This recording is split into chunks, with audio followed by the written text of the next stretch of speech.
Il ne reste plus que 600 tigres en Asie, alors qu'ils étaient 100 000 il y a un siècle, un peu comme au Parti Socialiste. Il ne reste plus que 5 éléphants, alors qu'ils étaient des milliers au congrès de Rennes en 90. Allô Maillot? Allô Maillot? Si vous nous écoutez, Ma France s'intéresse aussi aux copieux courriers des auditeurs que reçoit désormais chaque jour l'ami humoriste Régis Maillot, et il vous en livre ici un condensé. Alors j'ai le répondeur téléphonique du week-end. J'ai un type désespéré qui nous a laissé un message. Ah, on va prendre. Bonjour. Alors, bonjour, c'est Didier Deschamps, éducateur sportif pour jeunes milliardaires en difficulté. J'ai lu dans la presse que Arnaud Montebourg a créé un parti qui s'appelait la Remontada. C'est possible de l'engager pour faire jouer dans l'équipe de France, pardon. Oui. On lui demandera, on le reçoit mercredi. Je suis pas certain que ce soit un cadeau pour vous. Ah, ça c'est le service après-vente de l'émission.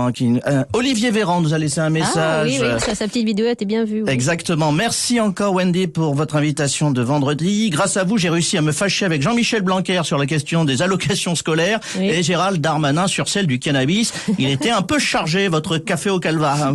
PS, j'ai laissé vendredi mon masque dans le studio. Pouvez-vous me le renvoyer par lettre? C'est le seul qui me reste pour terminer le mois. Je viens d'avoir une lettre de recadrage de Bruno Le Maire. Le quoi qu'il en coûte, c'est terminé. Bisous à Maillot. C'est beau, bleu, blanc, rouge ton masque. Exactement. Tiens, passe sanitaire. Adeline, qui est prof de gym dans le Berry, nous écrit: je voulais savoir si la semaine de la souplesse était terminée. Tout à fait, Adeline. On entre dans la quinzaine de la rigidité. Alors faites comme nous à France Bleu. Ce matin, on s'exerce. Genoux pliés et pieds à plat, vous placez votre main sous votre cuisse et vous tirez. Ensuite, vous alternez les positions. On les maintenant 30 à 40 secondes pour un effet optimal. Voilà. Sinon, je vous conseille la technique de l'autruche, c'est-à-dire vous placez votre tête entre vos bras, vous regardez le sol, vous fermez bien les yeux et vous attendez qu'on vous dise quelque chose pour les ouvrir. J'ai beaucoup de messages pour notre invité du jour, Jean-Claude, qui est président de la LPC, la Ligue de protection des chasseurs du Lot, qui nous écrit, cher Alain Begranougou, pourquoi faut-il interdire la chasse à la glu? Enfin, parce que c'est un scandale, Jean-Claude. Je veux dire, quand on connaît le prix des fournitures scolaires, on ne peut pas accepter dignement de gâcher autant de colle pour attraper des oiseaux, alors que d'autres techniques de chasse permettent un meilleur résultat et sans entamer le budget école des familles françaises. Courrier suivant. J'ai bien répondu, je pense. Parlons écologie. Alors, j'ai entendu que le congrès mondial de la nature s'est tenu à Marseille. Toujours, je commence septembre, monsieur. Toujours, avec toujours ce même constat. La biodiversité est en danger. Alors, Lola, 8 ans, m'écrit, elle me dit: qu'est-ce que la biodiversité?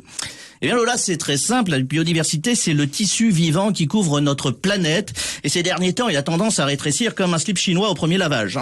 Il ne reste plus que 600 tigres en Asie, alors qu'ils étaient 100 000 il y a un siècle, un peu comme au Parti Socialiste. Il ne reste plus que 5 éléphants, alors qu'ils étaient des milliers au congrès de Rennes en 90.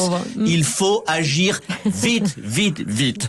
Et on conclut par la question qu'on ne posera pas à notre invité, mais à laquelle il répondra quand même, parce qu'il n'est pas du genre à faire dans la langue de bois. Dites-moi là, pour vous, qui brasse plus d'air, un champ d'éoliennes ou un énième sommet mondial pour le climat?